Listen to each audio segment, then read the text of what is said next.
மதுபோதையில் வீடொன்றுக்கு சேதம் ஏற்படுத்திய சிலரை கைது செய்வதற்காக சென்ற வெலிகம போலீசார் இருவர் மீது தாக்குதல் மேற்கொள்ளப்பட்டுள்ளது.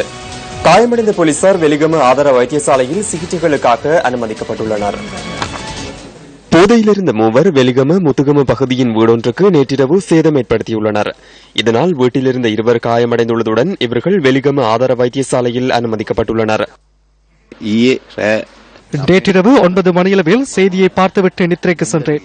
இரவு 12 மணியளவில் பக்கத்து வீட்டு கதவை தாக்குவது போன்று சத்தம் கேட்டது. பின்னர் நான் மின்குமலை போட்டு பார்த்தேன். நீங்கள் மதுபோதையில் இருக்கிறீர்கள், வீட்டுக்கு செல்லுமாறு நான் அவர்களுக்கு கூறினேன். நீ யார் எனக்கு கூறுவது என கூறி அடித்தார்கள். வீட்டிலிருந்தவர்கள் போலீஸ் அவசர பிரிவுக்கு அழைத்து முறைப்பாடு செய்ததன் பின்னர் சந்தேக நபர்களை கைது செய்வதற்கு சென்ற போலீசாரையும் தாக்கி தப்பி சென்றுள்ளனர். அவர்களில் இருவர் ஏற்கனவே கைது செய்யப்பட்டுள்ளதாக வெலிகம போலீசார் தெரிவித்தனர். மற்றொரு சந்தேக நபரை தேடி விசாரணைகள் முன்னெடுக்கப்படுகின்றன.